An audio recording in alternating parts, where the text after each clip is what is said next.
Hi guys! You might be confused by the title and wondering, hey Laura, how did you work or study in all of these different areas? This can't make sense. So I wanted to talk you through how I studied engineering, then worked in management consulting, and now work as a business analyst in the healthcare industry. And I don't really regret a thing. So let's talk about it.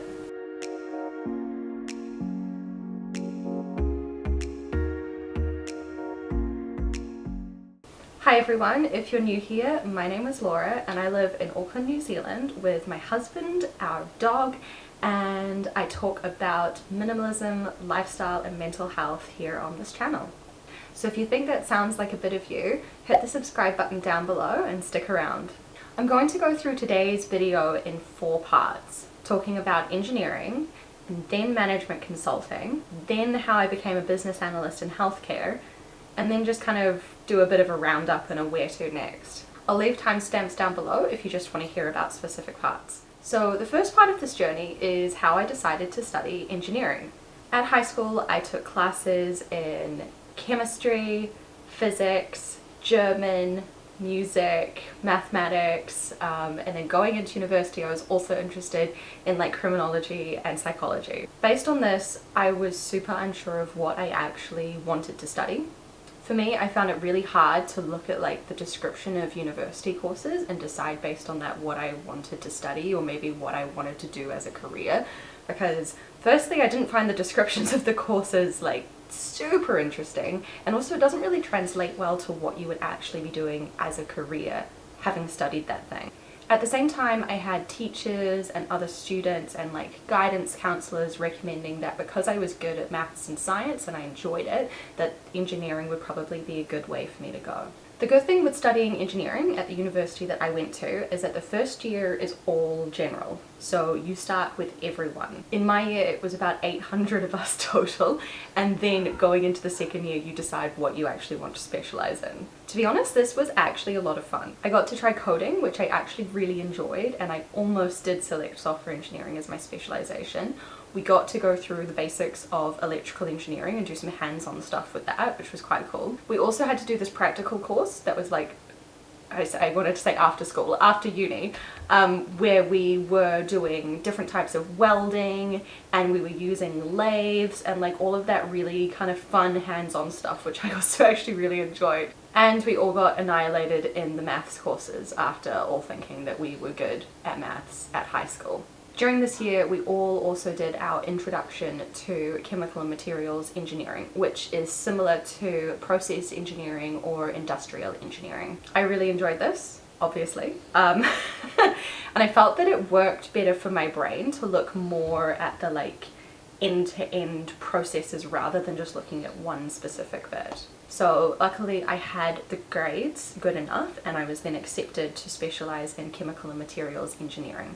I will say that when I first applied to uni, I also applied for a Bachelor of Science majoring in mathematics. This was kind of my backup plan, as the requirements to get into engineering where I went are second only to medicine, so it was quite a high bar to reach. But I did manage to get into engineering, which I'm really grateful for, and I'm quite glad that I didn't end up going on to study mathematics, because university level maths is like a whole other beast. To be fair, if I had not gotten into engineering and started down that path of Bachelor of Science, I probably would have realized that it wasn't the right thing for me, and I would have done what I recommend to people to do, which is to just switch courses, try other things, and figure out what you do want to major in. So I'm sure that that would have ended up working out okay as well. I was lucky that I managed to choose something that did work for me, but plenty of people around me chose degrees or specializations that didn't work well for them. And it can be hard to like admit defeat after a few months when you find out that something just probably wasn't the right choice for you. But switching sooner rather than later, particularly in that first year, like there is no shame in doing that. And it can feel really tough, but you know yourself, know your instincts. So anyway, in my second year of uni, I went on exchange to the University of Manchester in England in winter. I was totally convinced on going on an exchange because a good friend of mine who I met in my first year of uni had gone on a year-long exchange to Costa Rica, of all places, for a whole year when she was in high school. And to me, it just sounded like an amazing experience. And to be honest, it was. Firstly, I learned that England, or where I was in England, did not see the sun for the whole of autumn and winter. That was a good learning experience. And I met some amazing people who I appreciate and miss to this day. And finally, I had a bunch of administrative problems with my courses, which meant that I failed half of them. Honestly, it felt like the end of the world. It really did. And then it didn't. I got a plan together of how to resit those courses. It ended up taking an extra year for my degree because of that, but I did it. And I think that this really helped me to become more deliberate about the choices that I was making, because all of a sudden I couldn't just go with the flow of what everyone else was doing. I had to now put in the work to make this work for me. Okay, so now, how did I get into management consulting? My final year of uni comes around, and before semester even started, I knew that I had to get serious about finding a graduate job that I really enjoyed. I had enjoyed my courses up until that point, but I really was not interested in a typical graduate job in like a paper mill or a dairy factory or a steel mill. Those things are awesome if that's what you love, but I knew for me that I had to be in a role where I'd be able to more use my skills around working with people and being able to think really big picture, really strategy level, but then also understand that like ground level technical detail as well.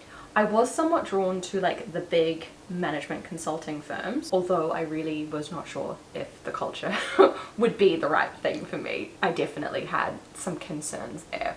The company I came across that I was most drawn to was a much more ground level management consulting firm, where I could use my university skills in understanding manufacturing to help businesses work more efficiently.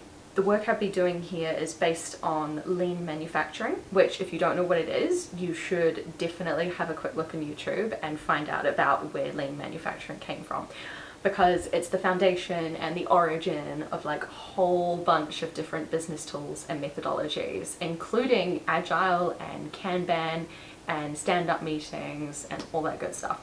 I won't bore you with all of the acronyms, but you get the idea. It's a cool thing. I'm a big proponent of it. I then spent 3.5 years working for this company, getting experience all over the country in a whole bunch of different businesses and industries, including food manufacturing, air conditioning, construction, online education. I know there's a bit of a jump between those two. Medical testing, horticulture, parcel delivery services, parachute manufacturing. It was a lot. And a lot of the time I really enjoyed the work. It really worked for my brain. I felt like I was making a difference. And I really felt like I was gaining awesome skills and experience that would set me up for success, which is really what I wanted to get out of a first job. Now, as is the case with any job, certain things didn't work super well for me. I'm very much a people person, so going into businesses, meeting new people, connecting with those people, understanding them, working to help improve what they were doing in the business was all great. But then leaving again after a few months and never seeing them again was really draining. I also had very few kind of colleagues and peers in this company, so I was struggling to get any kind of meaningful contact with people, and COVID only compounded this.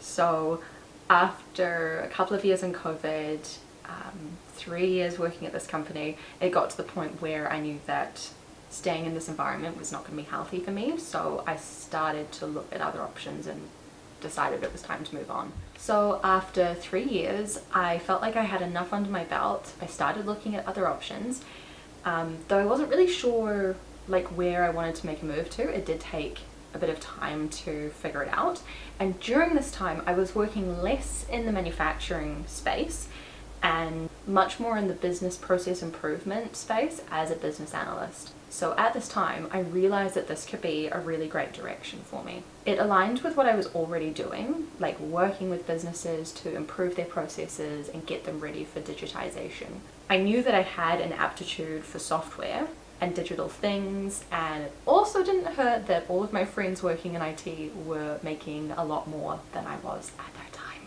This is where I made my move to healthcare. I knew I wanted to work in an industry that I really believed in and that I felt like I could make a difference in, and where I could really buy into the mission of the company that I was working for. This could have looked like many different things, to be honest. Like, it doesn't necessarily need to be a company that's going to go win a Nobel Peace Prize or something. But you know, for me personally, there's a difference between like working for a cable TV company and working for a private healthcare company.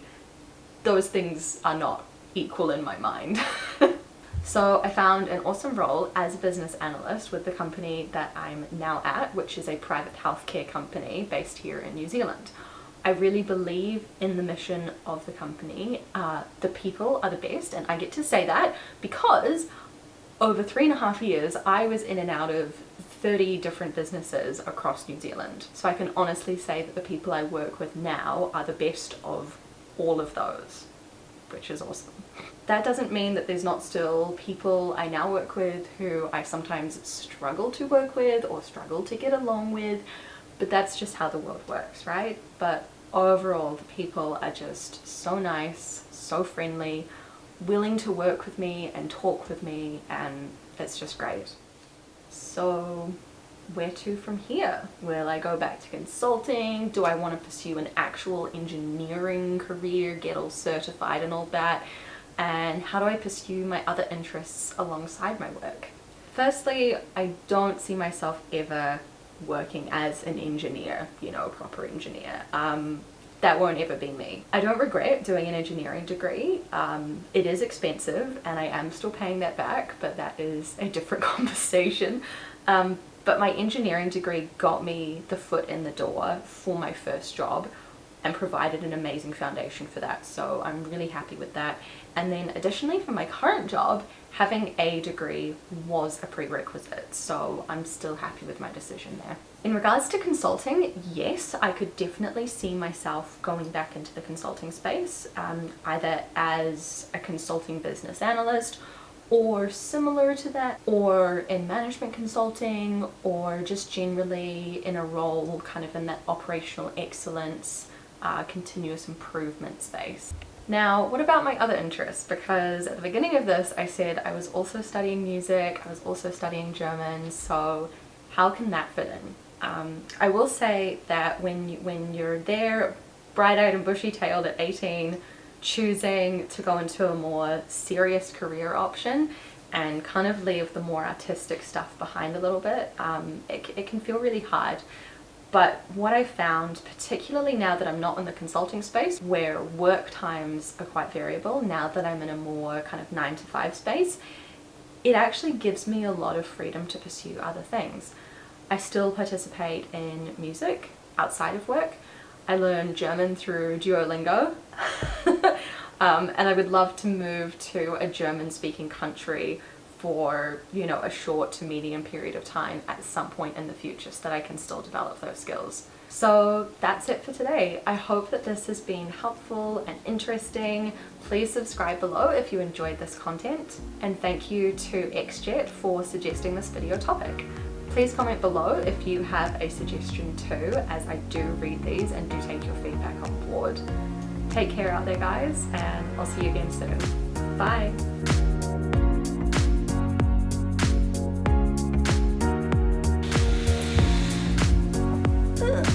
I was sitting on my feet the whole time, and now they're asleep.